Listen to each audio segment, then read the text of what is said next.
나를 따르라는 예수님의 부르심이 오늘날 여러분에게 어떻게 다가오시나요? 우리는 때때로 우리를 향한 예수님의 부르심이 성경에서 나오는 제자들을 향한 부르심과는 다르게 우리에겐 명확하지 않고 수상하고 검증이 불가능한 것처럼 보일 때가 있습니다.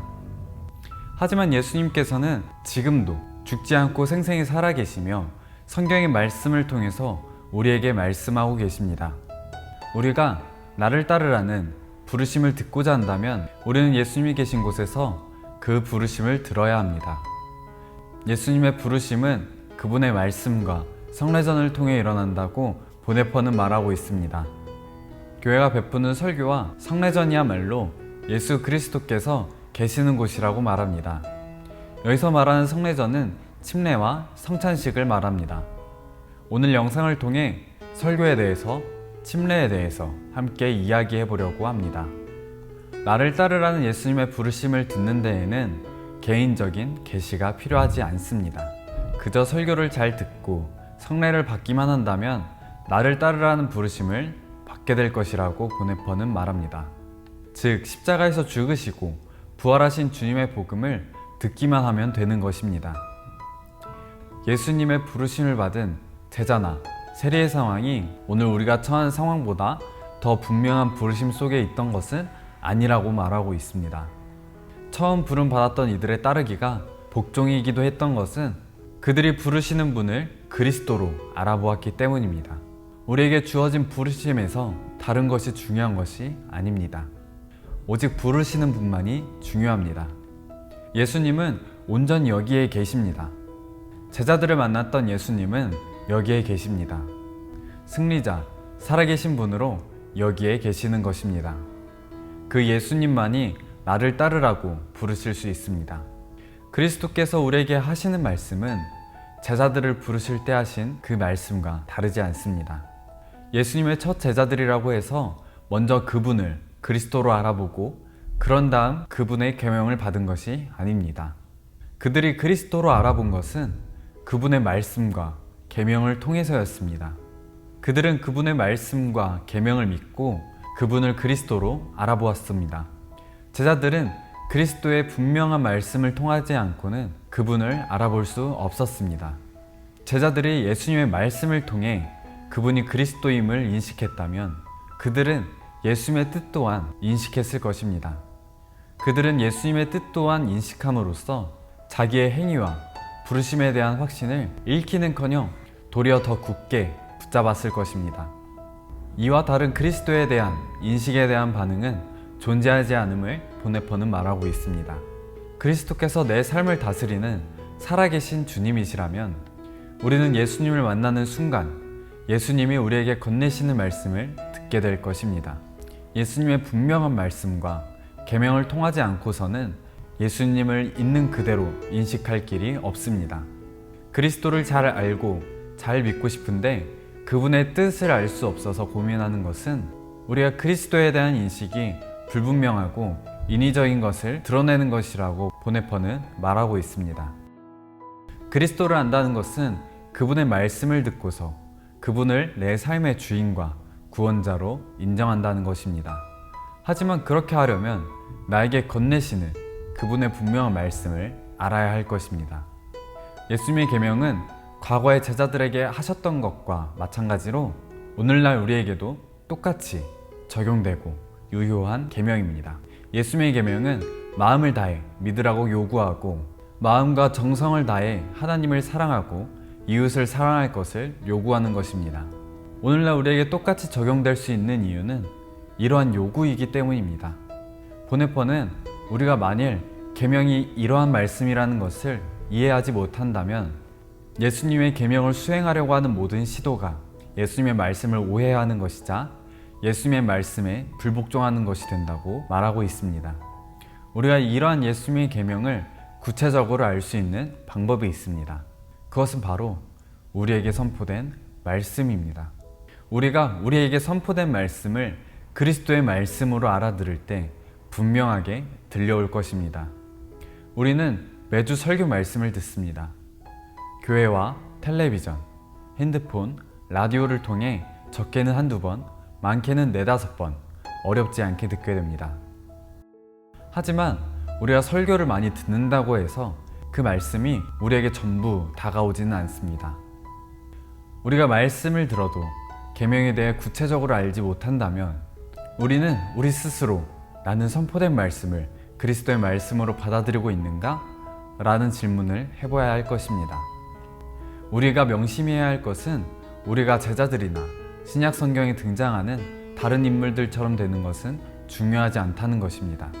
중요한 것은 예수 그리스도와 그분의 부르심이 예나 지금이나 한결같다는 사실입니다.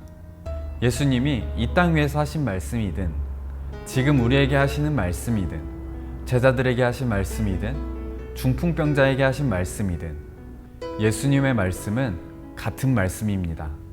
예수님의 말씀은 예나 지금이나 자신의 나라에 들어와 자신의 다스림을 받으라는 자비로운 권고입니다. 그렇기 때문에 우리가 제자들처럼 되려고 하는 것은 중요하지 않다고 말하는 것입니다. 우리는 제자나 중풍병자 같이 될 필요가 없습니다. 우리는 그저 예수님의 말씀과 뜻에 집중하여 붙잡고 그대로 수행해야 합니다.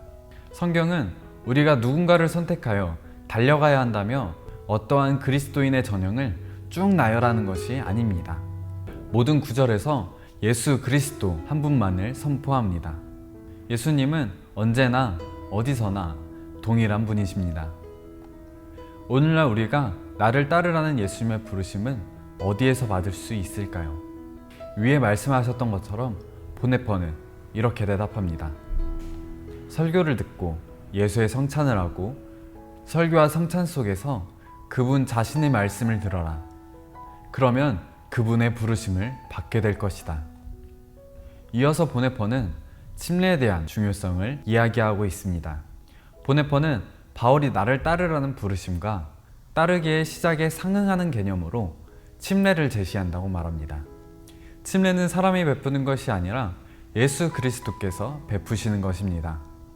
침례는 자비롭게 부르시는 예수 그리스도의 뜻에만 근거를 둡니다. 침례를 받으면서 세상의 지혜에서 벗어나 그리스도의 소유가 되는 것입니다. 그렇기 때문에 침례는 단절을 의미합니다. 그리스도께서는 사단의 권세 아래에 있던 자기 사람들을 붙드셔서 자신의 공동체를 세우십니다. 이와 동시에 옛것은 지나가고 모든 것이 새 것이 됩니다. 이제 이 단절은 나의 삶 속에서 시행해야 한다고 보네퍼는 말하고 있습니다. 침례를 받는 사람은 이제는 세상에 속하지 않고 그리스도께만 속해야 합니다. 세상과의 단절은 철저한 단절입니다. 그 단절은 인간의 죽음을 요구하고 야기한다고 보네퍼는 말하고 있습니다. 이 죽음은 옛사람의 단절을 의미합니다. 하지만 옛사람은 스스로 죽을 수도 죽음을 원할 수도 없습니다. 오직 그리스도 때문에 오직 그리스도를 통해서 오직 그리스도와 함께 죽을 수 있습니다. 그리스도가 곧 옛사람의 죽음입니다. 사람은 침례의 은혜 속에서 그리스도와 연합하여 자기 죽음을 받아들입니다. 이 죽음은 사람이 결코 스스로 일으킬 수 없는 은혜입니다. 또한 이 죽음은 저주나 심판이 아닙니다. 창조주께서 피조물을 자비롭게 받아들이시는 사건입니다. 침례 속에서 맞이하는 이 죽음은 그리스도의 죽으심을 통해 우리에게 주어지는 자비로운 죽음입니다. 그리스도의 소유가 된 사람은 그분의 십자가를 지고 그분과 함께 고난을 당하며 그분과 함께 죽어야 합니다. 예수 그리스도와 연합하는 사람은 침례 속에서 이루어지는 은혜로운 죽음을 맞이해야 합니다. 침례는 우리가 예수 그리스도의 십자가와 연합하는 계기가 됩니다. 예수 그리스도의 십자가와 예수 그리스도의 죽음은 힘들고 무거웠습니다. 하지만 우리가 지는 십자가의 멍에는 그리스도와 연합해서 지는 것이기에 쉽고 가볍습니다. 그렇기 때문에 우리는 침례를 통해서 예수 그리스도의 십자가와 연합해야 합니다.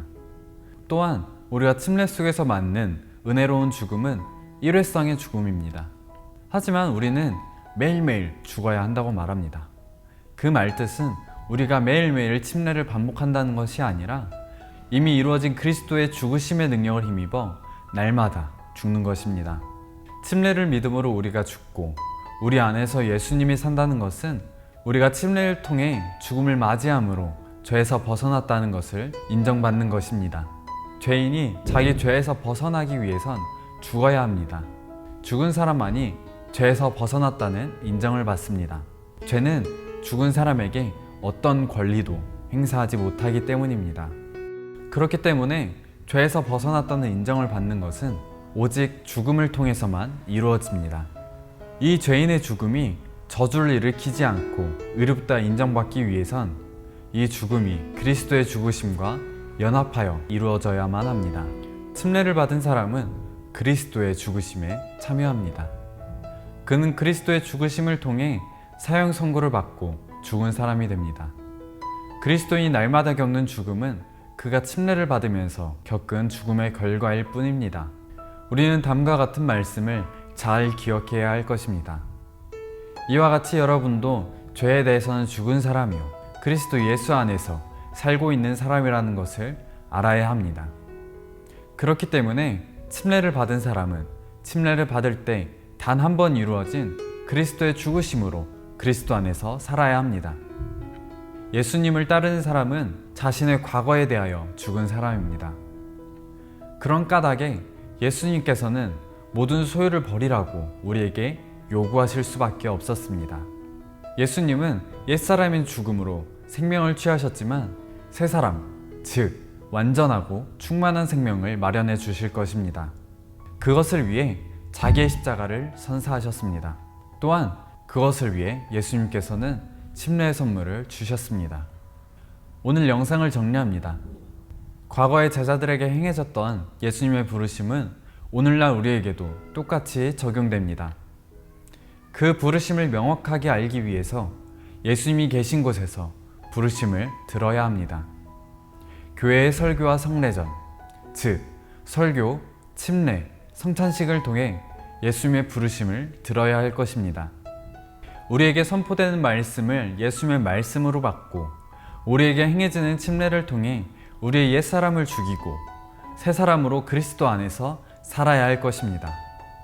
우리 분당침례교회 성도님들도 우리 안에 있는 부르심을 외면하고 혼동하는 것이 아니라 오직 그리스도 안에서 그리스도와 연합하여 그 예수님의 부르심을 향한 확신과 기쁨으로 예수님의 부르심에 아멘으로 순종하는 우리 분당침례교회 되기를 소망합니다.